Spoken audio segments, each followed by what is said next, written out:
ನಮಸ್ತೆ ಕರ್ನಾಟಕ. ದೀಪವು ನಿನ್ನದೇ, ಗಾಳಿಯು ನಿನ್ನದೇ, ಆರದಿರಲಿ ಬದುಕು. ಕಡಲು ನಿನ್ನದೇ, ಹಡಗು ನಿನ್ನದೇ, ಮುಳುಗದಿರಲಿ ಬದುಕು. ಹಾಡನ್ನು ಕೇಳುತ್ತಾ ಮತ್ತೊಮ್ಮೆ ತನ್ನ ಜೀವನದ ಕಹಿ ಘಟನೆಯನ್ನು ನೆನಪಿಸಿಕೊಂಡಳು ಸಾನ್ವಿ. ಅದೆಷ್ಟು ಚಂದವಿತ್ತು ನಮ್ಮ ಜೀವನ. ಏನು ಕಷ್ಟವೇ ಇಲ್ಲದೆ ನಮ್ಮ ಬಾಳು ಚೆನ್ನಾಗಿಯೇ ಸಾಗ್ತಿತ್ತು. 6 ವರ್ಷದ ಪುಟ್ಟ ಮಗಳು ಸಿರಿಯೊಂದಿಗೆ ತನ್ನ ಮತ್ತು ತನ್ನ ಗಂಡನ ಜೀವನ ಬಹಳ ಖುಷಿಯಿಂದ ಮತ್ತು ಸಂಭ್ರಮದಿಂದಲೇ ಸಾಗ್ತಿತ್ತು. ಮದುವೆಯಾಗಿ 4 ವರ್ಷಗಳ ನಂತರ ಹುಟ್ಟಿದ ಮಗು ಅದು. ಹಾಗಾಗಿ ತುಂಬ ಜೋಪಾನ ಮಾಡಿ ಬೆಳೆಸಿದ್ದೆ. ಇಲ್ಲಿ ಅವಳು ಹೊರಗಡೆ ಹೋದರೆ ನೆಗಡಿ ಬರುತ್ತೋ, ಧೂಳಿಗೆ ಹೋದರೆ ಕೆಮ್ಮು ಬರುತ್ತೋ, ತಣ್ಣೀರು ಕುಡಿದ್ರೆ ಜ್ವರ ಬರುತ್ತೋ ಎಂದು ತೀರಾ ಜೋಪಾನ ಮಾಡಿ ಸಾಕ್ತಿದ್ದೆ ಅವಳನ್ನು. ಆದರೆ ಅದೇಕೆ ಹಾಗಾಯಿತು? ಕನಸು ಮನಸ್ಸಿನಲ್ಲಿಯೂ ಯೋಚಿಸಿದ ಅನಿರೀಕ್ಷಿತ ಘಟನೆ ಅಂದು ನಡೆದೇ ಬಿಡ್ತು.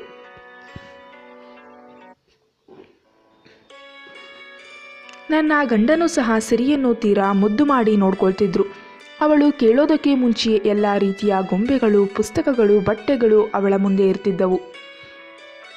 ಒಂದು ಬಟ್ಟೆಗೆ ಒಂದು ಶೂಸ್ ಎನ್ನುವಂತೆ 10 ಹಲವು ಬಣ್ಣ ಬಣ್ಣದ ಶೂಸ್ಗಳು ಅವಳ ಹತ್ತಿರ ಇದ್ದವು. ಅಪ್ಪನ ಮುದ್ದಿನ ರಾಜಕುಮಾರಿ ಎಂಬುದರಲ್ಲಿ 2 ಮಾತಿಲ್ಲ. ಅಷ್ಟು ಕಾಳಜಿಯಿಂದ ನನ್ನ ಪತಿಯು ಮಗಳನ್ನು ನೋಡ್ಕೊಳ್ತಿದ್ರು. ಆದರೆ ಅದು ಯಾರ ಕೆಟ್ಟ ದೃಷ್ಟಿ ಬಿದ್ದಿತೋ ಗೊತ್ತಿಲ್ಲ. 6ನೇ ವರ್ಷದ ಹುಟ್ಟುಹಬ್ಬವನ್ನು ಆಚರಿಸಲು ನಾವು 3 ಪ್ರಸಿದ್ಧವಾದ ಒಂದು ರೆಸಾರ್ಟ್ಗೆ ಅಂದು ಹೋಗಿದ್ದೆವು. ಆ ದಿನವೂ ಸಹ ನನ್ನ ಗಂಡ ಸಿರಿಗೆ ದೊಡ್ಡ ಕೇಕ್, ಬಟ್ಟೆಗಳನ್ನು ಕೊಡಿಸಿ ಹೋಟೆಲ್ನಲ್ಲಿ ತರಹೇವೇರಿ ತಿಂಡಿಗಳನ್ನು ತಿನ್ನಿಸಿದ್ರು. ಎಂದಿನಂತೆ ನಾನು ಜಾಸ್ತಿ ಮುದ್ದು ಮಾಡಿ ಬೆಳೆಸಿದರೆ ಮಕ್ಕಳು ಹಠ ಜಾಸ್ತಿ ಮಾಡ್ತಾರೆ. ಎಲ್ಲವನ್ನು ಒಮ್ಮೆಲೆ ಅವಳಿಗೆ ಕೊಡಿಸ್ಬೇಡಿ, ಒಂಚೂರು ಕಷ್ಟವೇನೆಂದು ಮಕ್ಕಳಿಗೂ ಗೊತ್ತಾಗಬೇಕಲ್ವೇ ಎಂದೆ.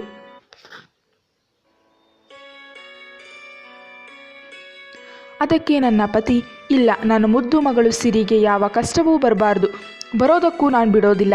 ಏನೇ ಕಷ್ಟವಿದ್ರೂ ಅದು ನನಗಿರಲಿ. ಅವಳನ್ನು ತುಂಬ ಚೆನ್ನಾಗಿ ಬೆಳೆಸಿ ಒಂದು ಒಳ್ಳೆಯ ಮನೆಗೆ ಮದುವೆ ಮಾಡಿಕೊಡ್ತೇನೆ. ನನ್ನ ಮಗಳನ್ನು ಬೇರೆಯವರ ಮನೆಗೆ ಕಳಿಸ್ತೇನೆ ಅಂದ್ಕೊಳ್ಬೇಡ. ಒಬ್ಬ ಸುಸಂಸ್ಕೃತನಾದ ಹುಡುಗನಿಗೆ ಮದುವೆ ಮಾಡಿ ಅವನನ್ನು ನಮ್ಮ ಮನೆಗೆ ಕರೆತರುತ್ತೇನೆ. ನನ್ನ ಮಗಳು ಯಾವಾಗಲೂ ನನ್ನ ಕಣ್ಣು ಮುಂದೆಯೇ ಓಡಾಡಿಕೊಂಡು ಇರಬೇಕು ಎಂದು ಅವಳನ್ನು ಮುದ್ದಿಸುತ್ತಾ ಹೇಳಿದರು. ಸರಿ ಹೋಯಿತು ಅಪ್ಪ ಮಗಳ ಕತೆ. ಅಂದರೆ ಮಗಳು ದೊಡ್ಡವಳಾಗಿ ಮದುವೆಯಾದರೂ ನಿಮ್ಮೊಂದಿಗೇನೆ ಇಟ್ಕೊಳ್ಬೇಕೆಂಬ ಯೋಚನೆಯೇ ನಿಮಗೆ? ಅಂದರೆ ಮನೆಯೊಳೆಯನೇ ಸಿಗಬೇಕೆಂದು ಈಗಿನಿಂದಲೇ ಯೋಚಿಸ್ತಿದ್ದೀರಿ ಎಂದು ನಗುತ್ತಾ ಕೇಳಿದೆ.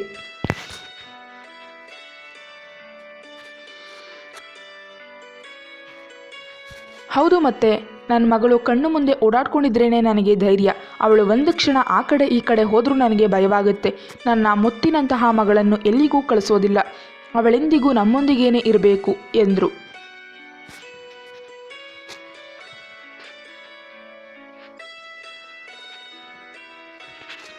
ಅಬ್ಬಾ, ಇದೆಂತಹ ಹುಚ್ಚು ಪ್ರೀತಿ ಮಗಳ ಮೇಲೆ ಇವರಿಗೆ! ಅದೆಷ್ಟು ಸಲ ಹೇಳಿದ್ದೇನೋ, ಅತಿಯಾದ ಪ್ರೀತಿ ಎಂದಿಗೂ ಒಳ್ಳೆಯದಲ್ಲ ರೀ ಎಂದು. ಆದರೆ ದಿನದಿಂದ ದಿನಕ್ಕೆ ಅಪ್ಪ ಮಗಳ ಮುದ್ದಾದ ಪ್ರೀತಿ ಜಾಸ್ತಿ ಆಗುತ್ತಿದೆಯೇ ಹೊರತು ಕಡಿಮೆಯಂತೂ ಆಗ್ತಿಲ್ಲ ಎಂದು ಮನಸ್ಸಿನಲ್ಲಿಯೇ ಅಂದುಕೊಂಡೆ. ರೆಸಾರ್ಟ್ನಲ್ಲಿ ಹಲವಾರು ಆಟಗಳು ಇದ್ದವು. ಎಲ್ಲವನ್ನೂ ನಾವು 3 ಜನ ಚೆನ್ನಾಗಿ ಆಡಿದೆವು. ನಂತರ ಭಾರೀ ಭೋಜನವೂ ಸಿದ್ಧವಾಗಿತ್ತು. ರುಚಿಕರವಾಗಿದ್ದರಿಂದ ಖುಷಿಯಾಗಿ ತಿಂದೆವು. ಯಥಾ ಪ್ರಕಾರ ಸಿರಿಗೆ ತಿನ್ನಲು ಬರುತ್ತದೆ ಎಂದರು. ಅವಳ ಅಪ್ಪನೇ ಮಗಳಿಗೆ ತಿನ್ನಿಸಿದ್ದು.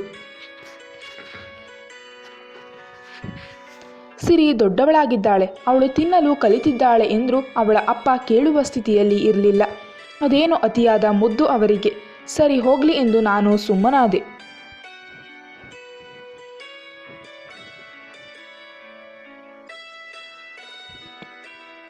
ನಂತರ ರೆಸಾರ್ಟ್ಗೆ ಬಂದ ಮಕ್ಕಳು ಪೋಷಕರೆಲ್ಲ ಅಲ್ಲೇ ಒಂದು ಗುಂಪು ಕಟ್ಟಿಕೊಂಡು ಹಾಡ್ತಿದ್ರು. ನಾವು ಆ ಗುಂಪನ್ನು ಸೇರಿಕೊಂಡು ಆಟವಾಡ್ತಿದ್ದೆವು. ನಾನು ವಾಶ್ರೂಮ್ಗೆ ಹೋಗಬೇಕೆಂದು ಗಂಡನಲ್ಲಿ ಹೇಳಿ ಸಿರಿ ಜೋಪಾನ ಎನ್ನುತ್ತಾ ಹೋದೆ. ನನ್ನ ಗಂಡನ ಅತಿಮಾತಿನ ಚಟ, ಅದರಿಂದ ತಾನು ಎಲ್ಲಿದ್ದೇನೆ, ಏನು ಮಾಡ್ತಿದ್ದೇನೆ ಎಂಬ ಮರೆಯುವ ಗುಣ ಅವರಿಗಿದೆ ಎಂದು ಅದೇಕೆ ಅಂದು ನಾನು ಮರೆತೆ ಎಂದು ಈಗಲೂ ಗೊತ್ತಿಲ್ಲ.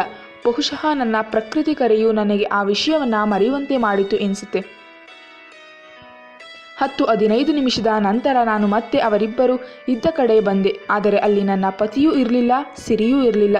ಜೊತೆಗಿರುವವರ ಬಳಿ ವಿಚಾರಿಸಿದಾಗ ವಿನಯ್ ಮತ್ತು ಅವರ ಮಗಳೊಂದಿಗೆ ಇವರಿಬ್ಬರು ಆ ಕಡೆ ಹೋದರೆಂದು ತೋರಿಸಿದ್ರು. ಅವರು ಹೇಳಿದ ಕಡೆ ನಾನು ಹುಡುಕಿಕೊಂಡು ಹೊರಟೆ. ಕೆಲವು ನಿಮಿಷಗಳ ಹುಡುಕಾಟದ ನಂತರ ನನಗೆ ಸಿಕ್ಕಿದ್ರು. ಆದರೆ ಅಲ್ಲಿದ್ದದ್ದು ವಿನಯ್ ಮತ್ತು ನನ್ನ ಪತಿ ಇಬ್ಬರೇ.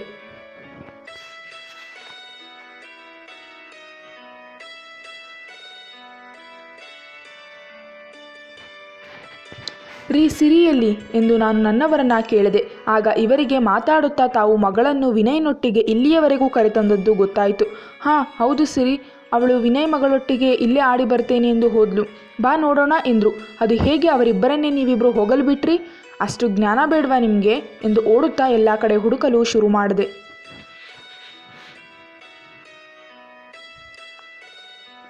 ದೇವರೇ, ಸಿರಿಗಿಂತ ವಿನಯ್ ಮಗಳು 2 ವರ್ಷ ಚಿಕ್ಕವಳು.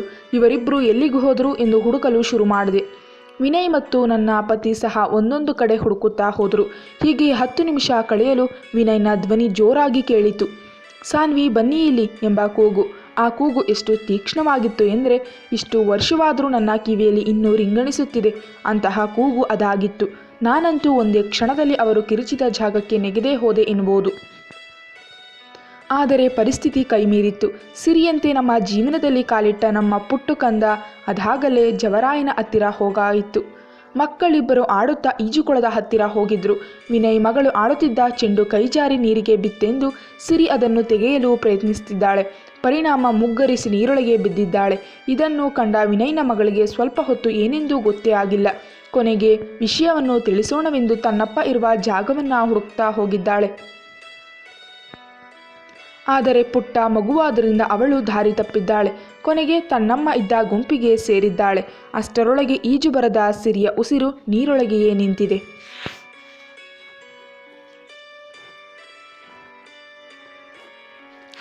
ಏನೆಂದು ಹೇಳೋದು ನಮ್ಮ ದುರಾದೃಷ್ಟದ ಬಗ್ಗೆ.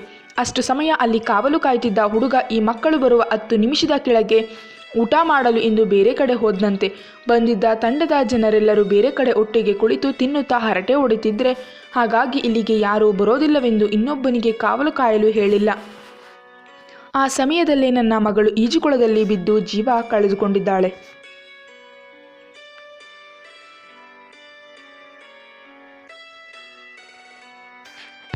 ಯಾರನ್ನೆಂದು ದೂಷಿಸಲಿ ನಾನು?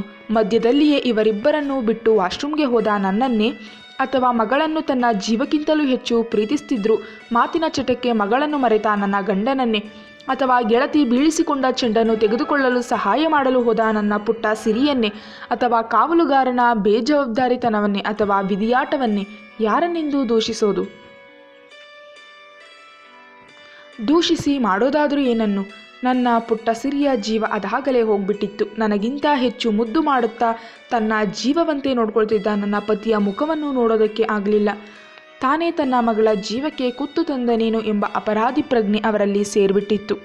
ಹಾಗಾಗಿ ನಾನು ಮೌನವೇ ಲೇಸು ಎಂದು ಸುಮ್ಮನಾಗ್ಬಿಟ್ಟೆ.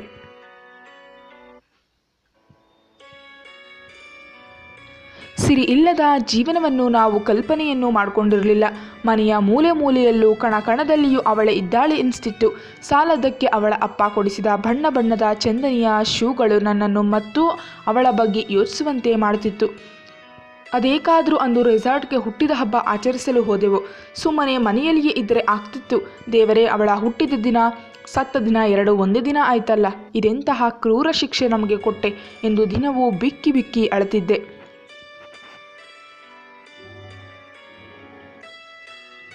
ಮದುವೆಯಾಗಿ 4 ವರ್ಷಗಳ ನಂತರ ಹುಟ್ಟಿದ ಸಿರಿಯನ್ನು 6 ವರ್ಷಗಳು ಮಾತ್ರ ನಮ್ಮೊಂದಿಗೆ ಜೀವಿಸಲು ಕಳಿಸಿದ್ದ ಆ ಭಗವಂತ ಈಗ ಮತ್ತೆ ಅವಳನ್ನು ಅವನ ಹತ್ತಿರ ಕರೆಸಿಕೊಂಡಿದ್ದ. ಇಷ್ಟು ಬೇಗ ಕರೆಸಿಕೊಳ್ಳುವ ಅಗತ್ಯವಾದರೂ ಏನಿತ್ತು ಆ ದೇವನಿಗೆ ಎಂದು ಕೆಲವೊಮ್ಮೆ ಅವನನ್ನು ಬೈತಿದ್ದೆ.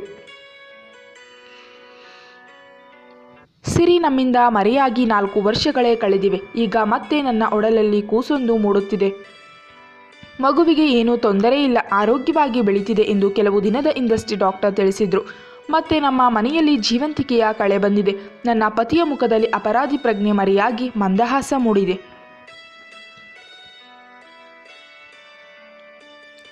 ದೇವರು ಅಂತೂ ನಮ್ಮ ಪಾಲಿಗೆ ಕಣ್ಣು ಬಿಟ್ಟನಲ್ಲ ಎಂಬ ತೃಪ್ತಿ ನನಗೆ. ದೇವರೇ, ಎಲ್ಲದಕ್ಕೂ ನೀನೇ ಕಾರಣ. ದೀಪವು ನಿನ್ನದೇ, ಗಾಳಿಯು ನಿನ್ನದೇ, ಎಲ್ಲವನ್ನೂ ಕೊಡುವವನು ನೀನೇ, ಎಲ್ಲವನ್ನೂ ಕರುಣಿಸುವವನು ನೀನೇ. ಹುಟ್ಟುವ ಮಗುವನ್ನು ಆಶೀರ್ವದಿಸು. ಮಗು ಆರೋಗ್ಯದಿಂದ ಬೆಳೆದು ದೊಡ್ಡದಾಗುವಂತೆ ಮಾಡು. ನಾವಿಬ್ಬರು ಮಗುವನ್ನು ಕಾಳಜಿಯಿಂದ ನೋಡಿಕೊಳ್ಳುವಂತೆ ನಮ್ಮಿಬ್ಬರಿಗೂ ಒಳ್ಳೆಯ ಬುದ್ಧಿ ಮನಸ್ಸು ಕೊಡು ಎಂದು ಪ್ರಾರ್ಥಿಸಿದೆ. Thank you so much for watching.